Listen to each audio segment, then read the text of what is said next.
At 2:47 a.m., Michael receives a shocking message from his wife, Emily, in Las Vegas. "I married someone else. You're pathetic." He responds with one word, "Cool." And within an hour, he closes all her accounts. But when the police knock on his door and Emily starts a war on social media, Michael reveals a plan for revenge that will turn their lives upside down. Will he emerge victorious in this drama of betrayal and lies? At 2:47 a.m., Michael Clark, a 35-year-old financial analyst from Chicago, was burning the midnight oil, finalizing a pro bono budget for a local animal shelter. He'd spent weeks volunteering his skills to ensure the shelter could keep its doors open, a cause he championed because he believed every stray deserved a second chance. His phone buzzed, pulling him from spreadsheets. Expecting a work email, he glanced at the screen and froze. It was a text from his wife, Emily, 32, who was supposed to be at a marketing conference in Las Vegas. The message was a gut punch. "I'm done with you, Michael. I married Ryan tonight. We've been together for 10 months. You're a nobody who never deserved me." Attached was a photo of Emily and Ryan, her co-worker, holding a marriage certificate outside a neon-lit Vegas chapel. Michael's heart pounded, but he didn't crumble. He'd always been the rock in their 5-year marriage, paying off Emily's student loans, buying a house in his name before they wed, even tutoring her through her marketing certification. Her words stung, but they also woke something in him, resolve. He typed a single word in reply, "Fine." Then he got to work. Emily's betrayal wasn't just personal. It was a declaration of war, and Michael wasn't about to lose. He knew her habits. Emily loved the perks of his stability, but was careless with money. Every credit card she used was tied to his accounts, with her as an authorized user. The house, purchased with his savings before their marriage, was solely in his name. By 3:05 a.m., Michael was on his laptop, revoking her access to every card. He changed the passwords to their joint bank accounts, locking her out of their shared funds. He screenshot her text and the photo, saving them as evidence. Then he dialed a 24-hour locksmith, paying $250 to have the locks changed by dawn. As he worked, his phone buzzed again, Emily trying to call. He ignored it, blocking her number instead. By 4:30 a.m., the locksmith was at his door, swapping out the old locks for new ones. Michael also reset the garage code, ensuring Emily couldn't sneak back in. He wasn't acting out of spite. He was protecting what he'd built. As the locksmith left, Michael felt a strange calm. He'd done what he could for now. He crawled back into bed, setting his alarm for 7 a.m. But sleep didn't come easy. His mind raced with what was next. At 8:15 a.m., a sharp knock woke him. 2 police officers stood outside, looking impatient. "Mr. Clark, we got a call about a domestic dispute," the older cop said. "Your wife claims you've locked her out of her home and cut off her money." Michael stayed composed. "She's not my wife anymore. She married someone else last night." He showed them the text and a Vegas photo, time-stamped at 2:47 a.m. The younger cop's eyes widened, but he stayed silent. The older one raised an eyebrow. "She says you stole her belongings." "Everything here is mine," Michael replied. "The house is in my name, bought before we married. The credit cards are mine too. She was just an authorized user. Her stuff is in the garage, untouched." He handed over documents proving ownership. The officers exchanged a glance. "Ma'am," the older cop said into his radio, "you'll need to take this up with a lawyer." Emily's voice crackled through, shrill and furious, but the cops weren't swayed. They warned Michael not to destroy her belongings and left. As her cruiser pulled away, Michael's phone lit up with notifications. Emily had posted on social media, painting him as a controlling monster who'd trapped her in a loveless marriage. Comments from her mother, Carol, and brother, Trevor, piled on, accusing him of financial abuse. Mutual friends started texting, some taking her side. Michael's jaw tightened. He wasn't just fighting for his house now. He was fighting for his name. Emily had underestimated him, but he was ready to turn the tables. Michael Clark hadn't expected the fight to escalate so fast. At noon, just hours after the police left his Chicago doorstep, his phone buzzed with a notification. Emily had posted a scathing thread on Twitter, branding him a vindictive narcissist who'd locked her out of her own home and stolen her financial security. Her words were venomous, accusing him of years of emotional neglect. Comments from her mother, Carol, and brother, Trevor, flooded in, amplifying the lies. Some mutual friends bought into it, texting Michael with accusations. He clenched his jaw, His volunteer work for the animal shelter forgotten. Emily wasn't just betraying him. She was trying to ruin him. He wasn't about to let her win. Michael, a 35-year-old financial analyst known for his cool-headed precision, had always been one step ahead with numbers and planning. He'd saved every text, every bank statement, every email that could protect him. Now it was time to use them. He called Ethan, a tech-savvy friend from college who could dig up digital dirt like nobody else. "I need everything you can find on Emily and Ryan," Michael said. Ethan didn't hesitate. "Give me 2 hours." By 2 p.m., Ethan delivered. He'd recovered deleted WhatsApp messages between Emily and Ryan, her co-worker-turned-Vegas husband, stretching back over a year. One message stood out. "Michael's so clueless. I've been siphoning $200 a week from his grocery account. Got $6,000 saved for us already." Another read. "Can't wait to ditch him and live our dream." Michael's blood boiled, not at the betrayal, but at her arrogance. The grocery account was his personal checking, which he'd let her use for household expenses. She'd been playing him for a fool. Michael didn't rush to respond. Instead, he pulled bank statements, highlighting every suspicious withdrawal Emily had made. $7, $200 over 10 months, half of which never went to groceries. He compiled the WhatsApp messages and her Vegas text into a single file, time-stamped and undeniable. At 3:30 p.m., he posted a concise thread on Twitter. "Emily's story is missing some facts. Here's the truth." He attached the screenshots, keeping his tone calm but lethal. The response was instant. Friends who doubted him apologized. Others retweeted his evidence. Emily's narrative began to crack. By 4 p.m., Emily, Ryan, Carol, and Trevor showed up at his house, banging on the door. Michael had already moved her belongings, clothes, books, and jewelry, into labeled boxes in the garage. "You've got 1 hour to take your stuff," he shouted through the door. "After that, it's going to charity." Carol screamed about calling the police again, but Michael cut her off. "They were here this morning. They know Emily married Ryan. At 2:47 a.m., try again." Trevor called him a petty control freak, but Ryan stayed silent, eyes fixed on the ground. Michael noticed his unease and pressed harder. "Ryan, I'm sending your wedding photo to HR. Your company's fraternization policy is strict, right?" Ryan's shoulders slumped, his bravado gone. Emily tried a new tactic, tears streaming as she pleaded. "Michael, you're ruining my life. I made a mistake." He didn't buy it. "You made a choice," he said, sliding a box toward her. "Your mistake was thinking I'd let you walk over me." When Emily tried to pay for a U-Haul with her now-canceled credit card, it was declined.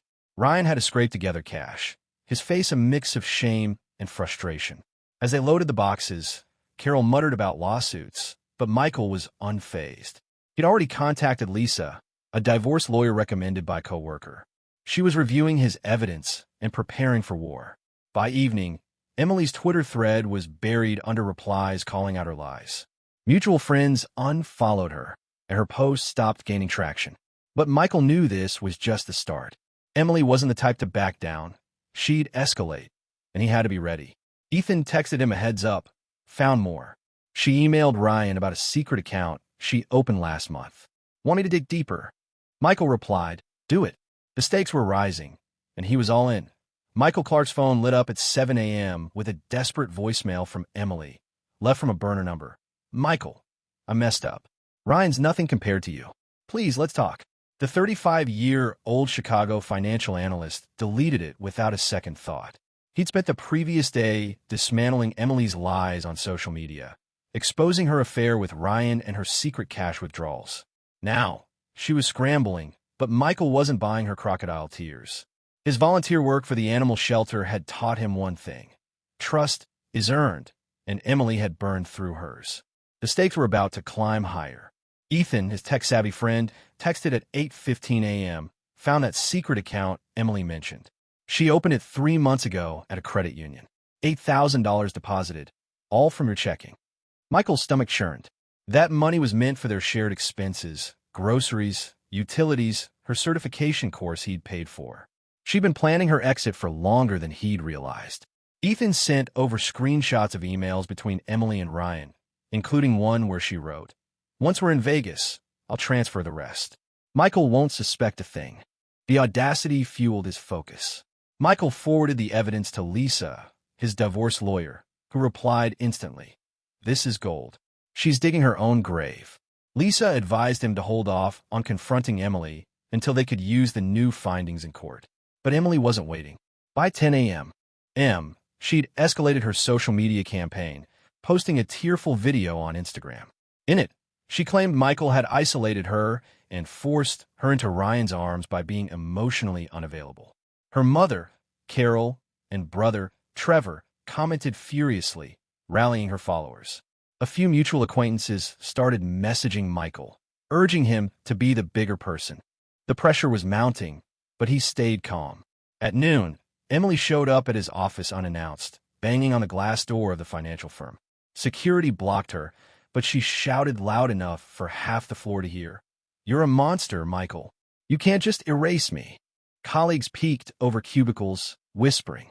Michael stepped outside, keeping his voice steady. "You erased yourself when you married Ryan. Go home, Emily." She lunged forward, trying to grab his arm, but security escorted her out. The scene was humiliating for her. Michael's boss, aware of the situation, gave him a nod. "Handle it, but keep it clean." Back at his desk, Michael checked his email. Lisa had sent a draft of their divorce filing, citing Emily's adultery and financial misconduct. The secret account was a game-changer.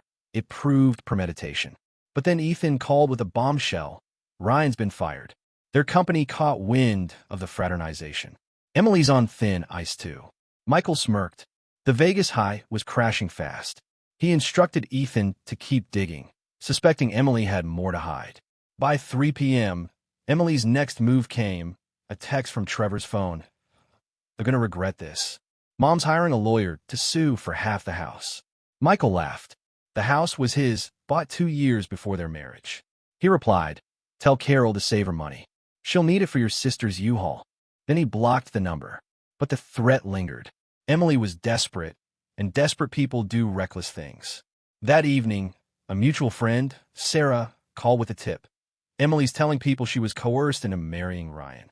She's planning to file for an annulment and claim you abused her financially." Michael's grip tightened on his phone. Emily was rewriting history, but he had the receipts. He spent the night organizing every piece of evidence, bank records, WhatsApp messages, her Vegas text, into a timeline for Lisa. The annulment claim was a long shot, but meant Emily was gearing up for a legal fight. As Michael closed his laptop at 11 p.m., another notification popped up. Emily had posted again, this time on Facebook, alleging he'd hacked her accounts to fabricate the screenshots. The accusation was absurd, but it was gaining traction. A few of her followers were calling for a Justice for Emily campaign. Michael knew the truth would win, but the noise was deafening. He texted Ethan, "Anything else on that credit union account?" Ethan's reply was immediate. "Working on it. She's not as smart as she thinks." The clock was ticking, and Michael was ready to bury her lies for good. Michael Clark woke to a flood of notifications at 6:30 a.m., his phone buzzing like a hornet's nest. Emily, his soon-to-be ex-wife, had posted a new Instagram story, a photo of her tear-streaked mascara, captioned, "Trapped by controlling husband, I made a mistake. Now he's destroying me." The 35-year-old Chicago financial analyst, still riding the high of exposing her lies, felt a surge of adrenaline. Emily's latest sob story was gaining sympathy, with strangers tagging him as the villain. His volunteer work for the animal shelter, once a source of pride, was now overshadowed by her relentless campaign. But Michael wasn't backing down. He was ready to end this. He called Lisa, his divorce lawyer. At 7 a.m., "She's claiming I coerced her into everything," he said, forwarding Emily's post. Lisa's response was sharp. She's desperate. Her annulment filing for the Vegas marriage is a joke. Her emails prove she planned it for months. "We're ready for court tomorrow." Michael's evidence was ironclad. WhatsApp messages, bank statements showing Emily's $8,000 siphoned from his account, and her Vegas text admitting to a 10-month affair with Ryan. But Emily was doubling down, and he needed one final blow. Ethan, his tech genius friend, texted at 8 a.m., "Got into that credit union account. She transferred $2,000 to Ryan last week. Also, found an email where she bragged about teaching you a lesson post-divorce." The email, sent to Ryan 3 days before Vegas, read, "Michael will pay for being so smug. I'll get half the house and make him regret it." Michael forwarded it to Lisa, who replied, "This is checkmate." The house, bought with his savings before their marriage, was untouchable, but Emily's delusion was about to cost her. At 10 a.m., Emily's brother, Trevor, showed up at Michael's office, demanding a meeting. Security stopped him at the lobby, but Trevor shouted, "You're ruining my sister's life. Give her the house." Michael, alerted by a co-worker, stepped out. "She married Ryan. She stole from me. Tell her to save her energy for court." Trevor lunged, but security restrained him. The outburst was caught on the building's cameras, another piece of evidence for Lisa. Michael's boss, already briefed, emailed him, "Take the day if you need it. We got your back." By noon, Sarah, a mutual friend, called with a bombshell. Emily's telling everyone she was drunk in Vegas and Ryan manipulated her. She's begging friends to testify for her. Michael scoffed. Emily's own messages showed her plotting the wedding for months. He texted Ethan, "Any more emails about the Vegas plan?" Ethan replied, "Found a draft itinerary she sent Ryan. Hotel bookings, chapel reservations, all paid with your money." Michael's jaw tightened. She'd used his account to fund her betrayal. At 3 p.m., Emily tried a new tactic. She emailed Michael's mother, Claire, pleading for forgiveness. "I was lost, Claire. Michael pushed me away. I want to fix this." Claire, who'd seen the Vegas text, forwarded it to Michael with a note. "She's pathetic. Stay strong." Michael thanked her, but felt the weight of Emily's lies spreading. Her Instagram story had gone viral, with a local influencer reposting it, calling Michael a textbook abuser. The narrative was slipping, and he needed to act fast.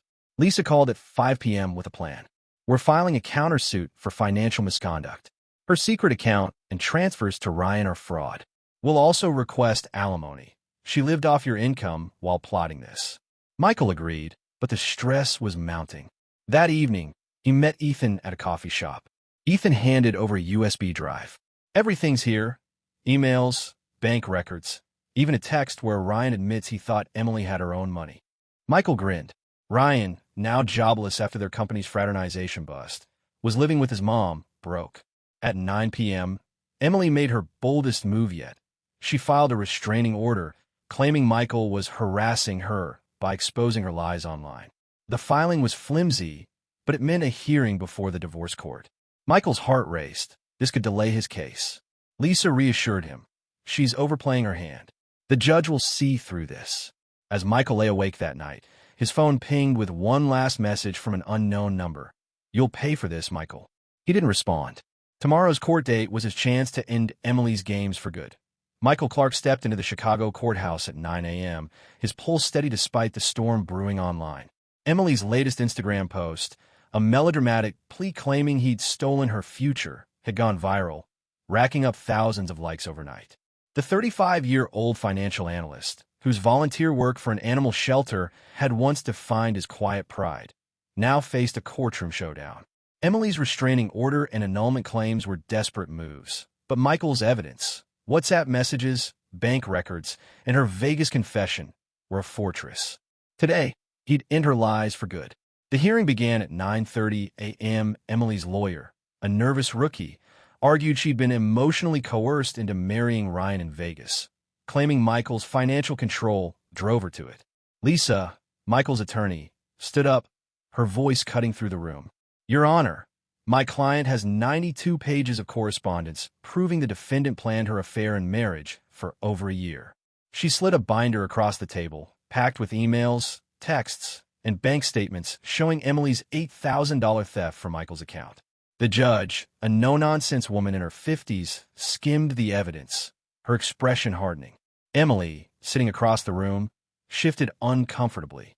Her lawyer tried to pivot, alleging Michael's social media posts were defamatory.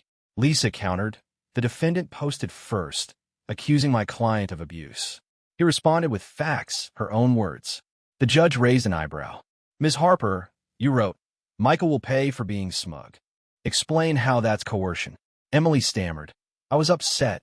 It wasn't serious." The judge's silence was deafening. She denied the restraining order and turned to the divorce. Lisa presented Michael's case: Emily's adultery, financial fraud, and bigamy in Vegas. The judge reviewed the Vegas text, sent at 2:47 a.m., admitting a 10-month affair, and the email where Emily bragged about teaching Michael a lesson. "This is premeditated," the judge said. "The annulment claim is baseless." She granted the divorce, awarding Michael full ownership of his premarital house. Emily got her personal belongings and her car, still under a loan she'd have to pay. In a twist, the judge ordered Emily to pay $700 monthly alimony for a year, citing Michael's support during her certification program. Emily's gasp echoed in the courtroom. Outside, chaos erupted. "Carol," Emily's mother, shouted at Michael, "you've ruined her." Trevor, her brother, tried to film the scene for social media, but courthouse security stopped him. Michael walked away, but not before hearing a commotion. Sarah, the mutual friend, later texted, "Carol and Ryan's mom got into it in the parking lot." Carol blamed Ryan for everything. Michael shook his head. Ryan, now engaged to a casino waitress, hadn't even shown up. He'd dumped Emily days ago, Sarah revealed. By noon, Emily's online campaign collapsed. Her followers turned on her after someone leaked the court ruling to a local gossip page. Comments piled up. She played herself. Michael posted one final update. The truth won. Moving on, he included a photo of the shelter dogs he'd helped, redirecting attention to his cause. Donations poured in, and friends who doubted him apologized. Ethan, his tech ally, called with news. Emily's company fired her. Fraternization and bad PR. She's done. That evening, Michael got a text from an unknown number. "You win, Michael." "I'm sorry." He didn't reply, blocking it instead. Emily was living with her parents, jobless and drowning in debt. Ryan, back in his mom's basement, was planning another Vegas wedding. Michael sold his house for $60,000 above market, moving into a sleek downtown loft. He started dating Anna, a veterinarian he'd met at the shelter, who laughed at Emily's saga and brought him coffee labeled Team Michael. The dust settled, but the lesson lingered. Betrayal has a price. Emily's lies cost her everything, while Michael's resolve rebuilt his life stronger than ever.